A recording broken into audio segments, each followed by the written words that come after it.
I love the festive season. Like, the whole thing is, I love the whole idea of Christmas. I love what Christmas movies can sell to you. Christmas Day itself, very stressful, too high expectations, way too much to do, so much time spent in the kitchen washing up, and just someone's always going to get angry. There's normally a tantrum and it's just so I like the fantasy of it. So you know how everyone has like their little way to unplug and like have that little escape? Well, some people watch Love Island, other people love BTS, other people love The Bachelor. For me, it's Hallmark Christmas movies from May onwards. Basically it gets me through my seasonal depression, because here in Aotearoa it's beautiful in summer, but in Auckland in winter it's not nice at all. So I get in the festive spirit because I'm originally from England, so it's this whole weird thing in my mind anyway. So you could say that this time of year is kind of my speciality because I probably watched most movies that actually exist out there. That is why we're ranking all of the Netflix ones today, because Netflix is its own special category of wannabe Hallmark without being Hallmark, because I don't even pay for Hallmark. I just kind of like watch ones which are uploaded to YouTube and then disappear after like a day or two.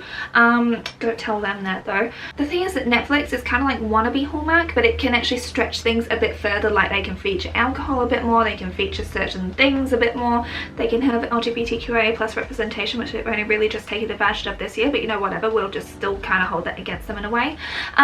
So Netflix really is in its own little category of this, because I was originally incorporating some of these into B tier, and I'm like, oh, it's a bit challenging though, because I think that these are their own category. Just before Christmas we're going to be having our B tier ones. Next year I'm going to tackle the A tier. I just have not got enough time, and also next year I'll be adding to the B tier ones and also the Netflix ones, because next year we're actually getting Lindsay Lohan one, which I'm very much looking forward to. So I actually did a spreadsheet for this, and I've got this whole tier list thing going. So the way that this is actually going to be ranked on the tier list is Best in Snow is S tier, You Slay Me is A tier, A Holly Jolly Time is B tier, Feeling Sentimental is C tier, Let's Get Elfed Up, in other words, you can guess what that means, is D tier, because you need to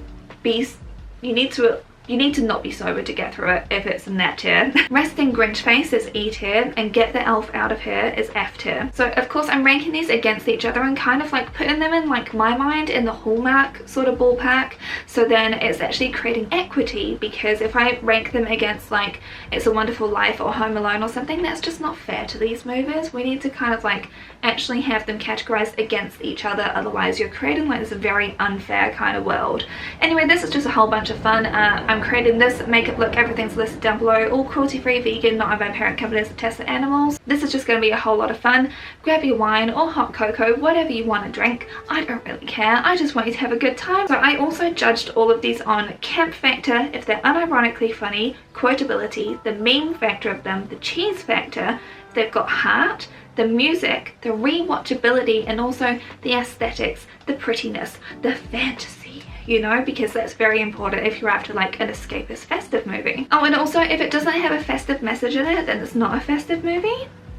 Looking at you, tired. So let's just get right on into it, shall we? Now, as far as I'm concerned, you need to be at least one glass of wine in, so you better catch up. Not sponsored, by the way, probably just my favourite wine. I'm going to actually rank these by release date, so then we've got like a little bit more of a mixy-uppy sort of approach, and we can maybe even see a bit of an evolution from these Netflix romance Christmas movies. 2017, Christmas Inheritance. This was, I think, the first one of theirs.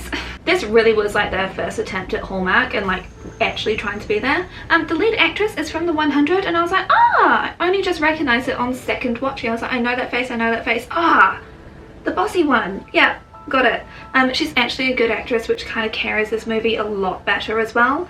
But the chemistry, oh my gosh, so the chemistry is just blah. If you're hiring for these kinds of roles, you know what we're after. We're after like this wonderful happy love story with two ridiculously attractive people, right? And then you just get like this sarcastic person from a small town, which she actually cheats on her fiance with. Cool. It's emotional cheating, so it is still cheating. I'm putting it out there.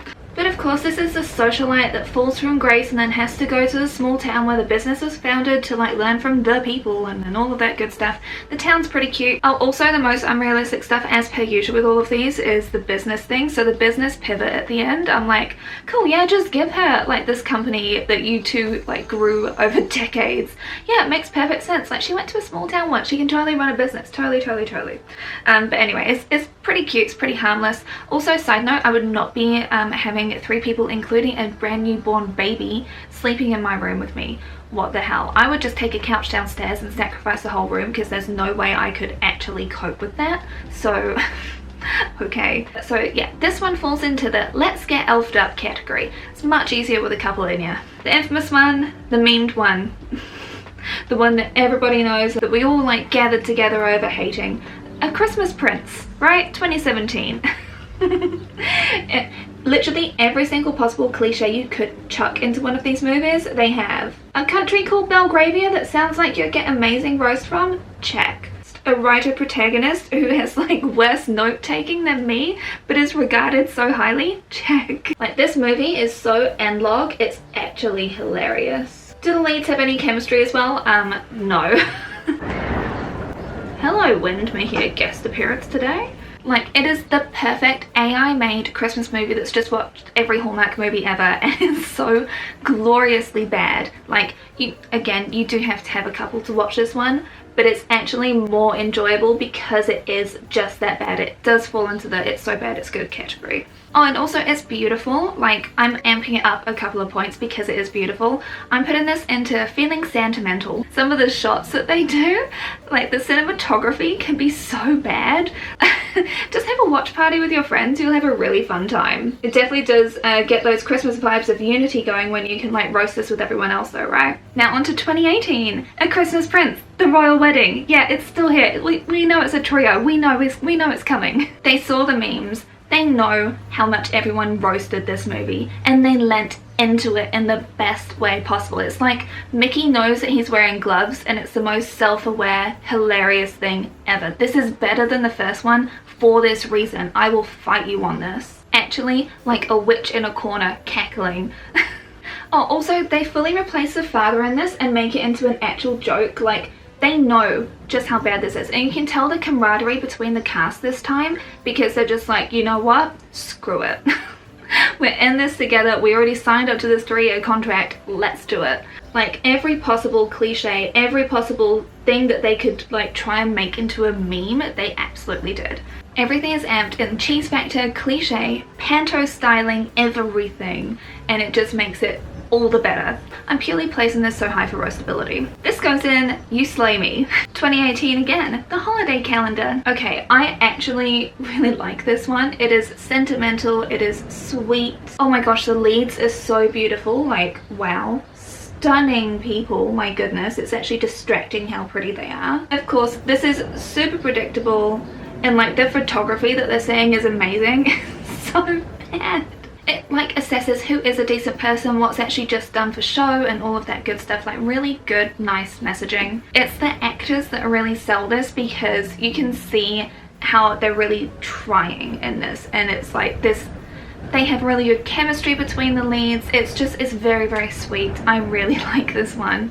I'm putting this in a holly jolly time. And of course it has a suitably unrealistic ending as well, and it's just cute, okay? Let me have this. It's really cute and sweet, and when you want to have like a nice escapist Christmas movie, I would go and watch this. 2018, The Princess Switch.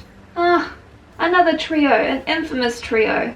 Prince and the Pauper who? I'm sorry. No, you've been replaced by a baker from Brooklyn, or wherever the hell she's from. I don't really pay attention. All I know is that they go to, what's it called? Montanaro. Is it Belgravia or Montanaro? Like same universe. They're actually placed in the same universe. A Christmas Prince and this. So does that mean A Christmas Prince is a documentary in this world? Because they attended the wedding. So just something to note. Something which really threw me off guard. I was like, so are they crying at this documentary? Was this? It's a whole weird inner universe thing in these worlds. Honestly, the most unrealistic part of all of this was them making these cakes in 5 hours. Now if you've never baked in your life, like, you might think you'll be able to do that in 5 hours, but those cakes would take about a week minimum to create, seriously. Like, you can bake, cool, and then ice a cake in about 5 hours. That's what it is for like a standard, maybe like Victoria sponge, like to make sure everything's done properly. One of these giant creations, no. You lost me. And also look out for like the little last minute like party shop grabs that they did. Like, it looks like they just went to the Dollar Tree or something. Like, you've got like these characters dressed in like nice official caroling outfits, and then they've got like these Party City dollar hats. But I will say the movie as a whole, very pretty. Now this is produced by like Vanessa Hudgens, and so clearly she knows kind of like the vibe that we're aiming for. I want places that are as pretty as this. It's very aesthetically pleasing. So that, all of that combined, makes me put this into a holly jolly time with a couple of wines. Can you tell I normally watch these when I'm meal prepping once a week, because I have a glass of wine or two whilst I'm doing that to make it more bearable. The year is 2019 and we finish our trilogy of A Christmas Prince. This time we have A Royal Baby. This is where I say the second one is the best one out of all of them. When I was actually writing this, I forgot that I watched it because it is actually that forgettable, and so I went to go watch it again and I was like, oh wait, no, the racism, that's right, I forgot about that. Ancient things signed on Christmas Eve every like however many years, and if that doesn't happen then that means that technically they're at war with this country that is vaguely resembling China, and a lot of stereotypes come into play in this movie. It's so clumsily done, and like they were really grasping at straws, and anytime they tried to like make it fun or quirky of like the previous one, it's like they just had no idea what the hell to do with this movie, very clearly. Oh, they also really tried hard for the Diana angle for like the main character, totally forget her name, doesn't matter, like the vanilla blonde one, you know? And they really tried to make her like the people's princess and all of that.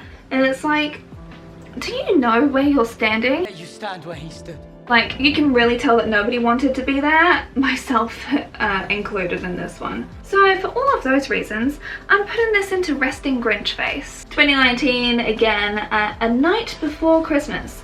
This was Vanessa Hudgens' second foray into the festive movies, which she'll now be known for, less than High School Musical, though I still think. If you're hearing sounds, it's really windy, but also it's really hot, so I just have to keep my windows open, I'm sorry. Now, I watched this movie when it was released and I didn't really think too much of it at the time, but maybe I've just gotten like sappier in my old age, or since like the panoramic has been here, you know? Because when I watched this again, I was like, oh, this is actually kind of cute.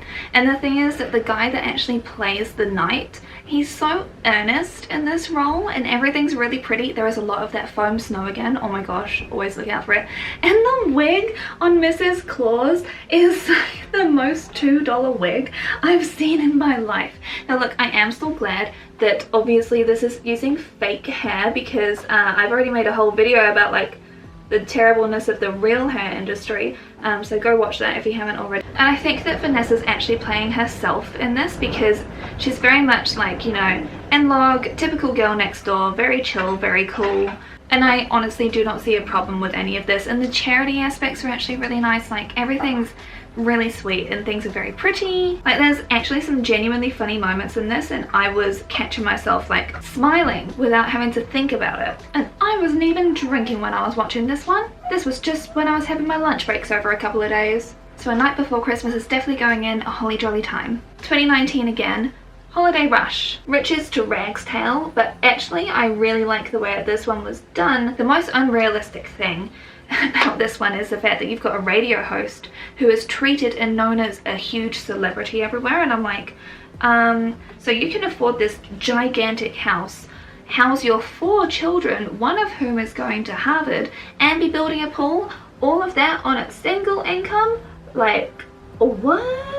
How? At least here in Aotearoa, what you get paid to be on the radio would definitely not be affording you all of that good stuff. Like, of course it's not about the true meaning of Christmas, which the grandmother hammers home the message of, a very hand over fist, but like, she's a nice person, you know, so it's like we kind of let her get away with it, but it's like she tells us what the message of the movie actually is right from the start. Like, very clearly, but it's about finding love again, it's about grief, it's about communication and the importance of that, and how you can't buy your way out of like issues and problems, and doing things that you love as well, and having like integrity on that stuff. So, and it's so weird, the place he used to work at, like they were saying that no, all of the advertisers, no one is allowed to advertise on their station. I'm like, there are some things in that which are really weird. There are some things, like I think the acting is a little lackluster, which is why I'm ranking it a bit lower, but I think that they tried with some good messages with this one. So this one, I'll put it into feeling sentimental.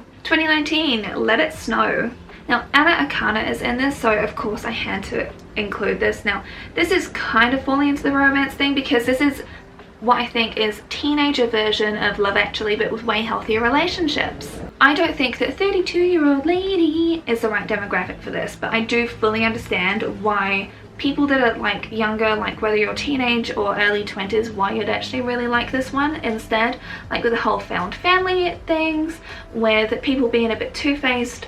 It's actually got some genuinely funny moments and actually some really sweet parts in it, which I really did appreciate, but at the same time I'm also like, will I be watching it again? I don't really think so. I would definitely still put this into feeling sentimental as opposed to like anything worse than that or anything better than that for me personally, because this is my personal list. Like, you can make your own. 2019, Holiday in the Wild. You may not think from looking at this that a movie which is about like rescuing elephants in Africa and like homing them and rehoming them, you may think that's not a Christmas movie. I would disagree with you. This is so cute. It definitely has the vibes of Eat, Pray, Love, Under the Tuscan Sun to it, but the thing is that this is actually full of heart. The whole premise is that this writer was abandoned by her husband, and all she did was like chuck his clothes out on the side of the road in black bin bags saying free clothes.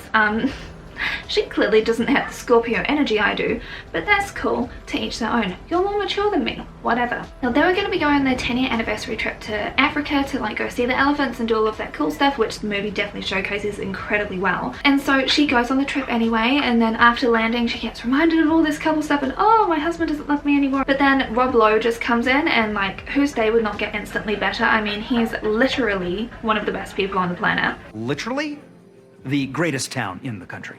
I can literally see my face in my shoes. They have like this little detour and then go save an elephant, which she helps with, and then she gets all wrapped up in this whole thing, and then she wants to go help the elephants and like look after this one that she helped save and all of that stuff. Like, she finds out about the poachers and all this terrible stuff, and so of course, like as you would, kind of possibly looking at my future here, she does what she can to save them. Now the thing is, I was a little bit worried that this might become like a white savior movie or something like that, but it's actually not. It's actually really respectfully done, and it showcases the work that is actually happening in Africa to save these elephants and endangered species. She learns and she grows, and the whole thing is actually just done really, really well, and I appreciate it so much.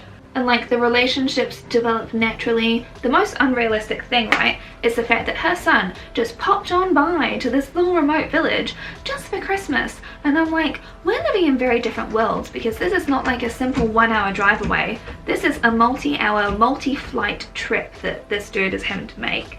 And I'm like, where the hell do you get this kind of money? We are living such different lives. I'm genuinely, unironically thrilled with the fact that they have people over the age of 40 in this involved in a romantic way, and it's actually really lovely, because the sad thing is, this is still a rarity. I get all the warm fuzzies when watching this. I think that this doesn't just count as like a Netflix movie. I'll happily be watching this every single year. All of those reasons are why this goes into the category of Best in Snow. 2020. Operation Christmas Drop. I didn't know that army propaganda and Christmas went hand in hand, but apparently they do. I also didn't know that like the billion-dollar budgets that actually go into the US Army have specific dedications to making sure that everyone gets the Christmas spirit. Okay, I'm someone that is incredibly anti-war. I don't really like the army, so I'm definitely not the target market for this. It does have the lead from the holiday calendar in it, and she's again a delight. She's genuinely such a nice, likable person in all of the movies I've seen her in, which is 2. And I mean, like, the lead man, I don't see it but cool if you like him. I really don't get it. He just seems egotistic to me. In terms of chemistry from the movies so far, they've got okay chemistry, but there's definitely a decent amount of white saviorism and like America is actually saving the day. Massive undertones to this movie, which is why I don't really like it. They showcase like a bunch of like what the people are actually doing and the resourcefulness of them and all of that good stuff, but then it definitely is showing it to be like, oh, we love you Americans for saving us, and that's why the whole place gets saved at the end and all blah blah blah, because they're boosting the economy by being there. And I'm like, okay. I'm never actually going to be watching this one again. This goes in the category of resting Grinch face for me. 2020, Holidate, the movie that again doesn't actually really feel like a Netflix movie. This feels like this came out in cinemas. It's a pretty standard premise, but it's also kind of fun. Like obviously like they're like, oh, we get so sick of like not having holidays with someone and all of the questions that you get from family members. Maybe family members can just stop asking questions like this and being invasive like that. That would be lovely, wouldn't it? Like this has got Kristen Chenoweth in it, and I swear she has to be in every single Christmas movie, and I'm actually removing points because she didn't sing in this. And I'm sorry, when you have a voice of an angel featuring in your movies and she doesn't sing, I'm deducting points. Ooh, that's a hefty star, isn't it? So yeah, a deal is made to have a date for the holidays, and lo, they fall in love. Lie reveals and all of that stuff. The laxative bit did actually crack me up a bit though. It's definitely not about like the warm cozy kind of festive vibes that I normally aim for, but you know, like I would probably watch this every 3 years. But the thing is that the chemistry between the leads is actually good in this one. I'm like, I could believe that they'd actually like tap each other. The one thing that really bothered me about this is the fact that they were trying to make it seem like the lead characters were the ones that like the side characters should actually try and be like, and it's like the side characters are actually quite happy the way that they are, but that you're like trying to bring them out of their shell, which actually is just trying to make them more like you. It's like, no, I didn't like that bit, but other than that, it's pretty funny. But this one goes into A Holly Jolly Good Time, A California Christmas. Oh my god, this was genuinely the hardest movie to watch for me because like this movie is depressing, self-pitying, and just either boring or gross. The mother has cancer. The dairy farm that the daughter is working on with her like 8-year-old sister is apparently run by just them, and it's like falling apart and they can't keep up with payments and all this other usual like wham. And the thing is that you kind of like enter into this world with them like helping a cow give birth, and I'm sorry, gross. Never want to see it, never want to have anything to do with it, thank you. This whole movie, I kept on being reminded of all of the cruelty that goes into the dairy industry. Like they even show like the calves in the pens, and I'm like, I had to stop this every 15 minutes trying to get through this movie. Oh, and also they were so nonchalant and like did not actually care when the cows hadn't eaten all day because of his like recklessness at the fact he didn't know how to be a farmhand, and I was just like, oh my god. So yeah, it was all literally about the finances, but oh my god, wine saves the day, woo. Selfish lady basically sitting on so much land that's like, but it's been in my family for generations, so I've got to keep it. Meh. Meanwhile, like getting heaps of offers, oh but I have to keep this because this is in the family. It's like, so what? Do you know what that land could be used for? Oh, also, the casual racism in this, the way that the Mexican character, like the one that was meant to be the farmhand, was actually being treated and depicted. Excuse me, what the hell? A lot of racist stereotypes are being put into this. Like, of course he had a good character arc because he knew how to taste wine properly, and so that makes him worthy now. Get the elf out of here. I hated this movie so much. And the sad thing is that the second one of it is coming out this year, but I'm not going to be watching that this year. That's future me's problem. I want to have nothing to do with it, but I will watch it to carry on this series. But I'm going to need to be like basically blackout to get through it. 2020, The Princess switched again. So this is the second one in the trilogy, because of course it had to be a trilogy, because why not? Honestly, I could not face it with the absurdity of this one, and this, it just bothered me so much because now they bring in this blonde character as well, and they all have to switch places, and she just runs out of money from the family and then tries to impersonate the queen, and just the Duchess of Montenegro got too wrapped up in her work. It's like, this one was boring, but then also really hard to actually follow, and like I just was not having a good time. Now look, the thing is that you can bring in side characters and they can actually really make a movie, but in this case that just made it even worse because it was one, poorly acted, two, very poorly written. It's like the whole thing, I was just not having a good time. Oh, and also because Vanessa's acting was actually kind of off, it made me confused as to who was playing whom throughout the whole thing as well, because they just kept switching. It was just like, what the hell? I was sober for this as well. It was just bad time. This is Resting Grinch Face, 2021 now. This year, so current. Father Christmas is back. I was actually looking forward to this movie because I was like, Liz Hurley, it's got John Cleese, it's got a whole bunch of people that I know. This is literally just a family made of celebrities, and it's done in like the most trite, boring way possible with every single stereotype, and it's still got this the same like US versus the UK war, and it's like cringy, and it just, if these actors were not so seasoned, this would even be worse than what it already is. Like, I was really not having a good time. And of course the only vegan is what happens in this was villainized, but then she turned out to be the best character. Of course she had to be from LA as well, and just didn't know what things were. It's just, honestly. But the biggest problem that I had, as I have with a bunch of Christmas movies, is the fact that reconciliation after like people have been absolutely terrible for years is meant to happen like this. And that's exactly what happened, because they got drunk at a pub, and I'm like, really? Really? That's the high bar we're aiming for here? Oh, it was so tired with such tired stereotypes, and I'm sorry, I'm not really gonna feel very much for these rich people. Ugh, get the elf out of here. Oh well, no, sorry, I said Resting Grinch Face for this one. If you like it, all power to you. I was just so bored. 2021 again, Love Hard. This one, okay, there was actually a video by someone that I already saw like react to this, and she's actually Asian American, so I will link that one down below for you. But yes, this does fall into some stereotyping, we can just say. It's a movie about catfishing and the whole mistake thing where they're like, oh, I wish you could be here for Christmas, and so she's like, okay, I'm gonna go there for Christmas, and just manages to find out literally exactly where he lives, which you wouldn't. But yeah, cool, whatever. But then of course, it's a catfisher. Okay, so there are some parts of this which are actually really heartwarming and nice, but I'm sorry, Nina Dobrev, there is no way that she would be single. Seriously, unless literally everyone in that city that she was living in was the worst person ever. What is wrong with her? Other than the fact that she's the whole not like other girls stereotype, with the fact that Die Hard is her favorite Christmas movie, and I'm sorry, it's not a Christmas movie. I'm gonna be talking about that next year. Wait for that. There is no hope in hell that she would be single unless she was ridiculously picky to a point of absurdity. Like, I'm sorry, like, she's beautiful, she's lovely. There is no way that she'd be single, like, unless it was by choice of saying no to literally everyone. I did appreciate the karaoke with Meatloaf, except for the fact that her face, that wasn't bad enough in my opinion.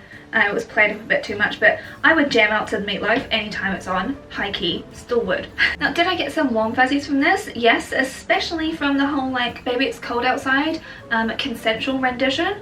Oh my gosh, that was genius. And Jimmy O Yang in this, he was fantastic. I want to see more work that he's been in because he was really good. So this one goes in a holly jolly good time. 2021, A Princess Switch. Romancing the Star. Now weirdly I actually prefer this one to the second one, because this almost falls into like the more traditional Hallmark movie trope of like the whole romance thing, and it actually has some character development which changes the blonde character. I don't really care to know their names, I really don't care. So she was kind of like portrayed as what incels think blondes are, and in this one she actually has some character development. You see why things happen, you see the relationships grow, you see her grow as a person. Weirdly enough, she has to become like this sexy cat woman to like steal this star back and stuff. It's a whole convoluted thing. The reconciliation at the end with her mother, I'm like, oh yeah, cool, yeah, totally, very realistic. Stop forcing massive forgiveness at Christmas, please. What the hell? I think that this was actually done pretty well. Again, very pretty. These movies are very pretty, and so of course I appreciate that. So I would put this one into feeling sentimental, because it's not as good as the first one, better than the second, but do you really need it? I don't think so. 2021, A Castle for Christmas, the new one that just came out. I am unironically joyful for there to be a romantic couple over the age of 50, which is considered very old. Excuse me, watch my ageism video, please. Now, Brooke Shields, the stunner that is Brooke Shields, oh my god, like everyone loved her in the 80s and 90s, but she is still a beautiful woman. My gosh, her genes are just like elite. Now, she's 56 when she's actually in this movie. Is that old? No. Is it movie old? You're a casket. You're in a casket at that point in your life. If you're 56 in the movie, yeah, you're in a casket. There's no other use for you. Oh, and also when I saw Carrie Ells, and I was like, oh, I really hope he's not the lead, just because he seemed like a menopausal woman to me. I did not feel the chemistry between them. Now, my best friend Hannah actually just told me that he was actually in A Princess Bride, and I'm like, oh, okay. I still don't see it. I don't see it. I don't get it. Can I just say, we need more of Drew Barrymore. Oh my gosh, I need to have one of these movies just starring Drew Barrymore. Like, it cut to her show, and I was like, the Drew Barrymore show, I watched that, wow. And also, do not skip the ending of this one, because Drew is such a joy, like, far out. She's actually a national treasure for the US. I wish that we could claim her, but wow.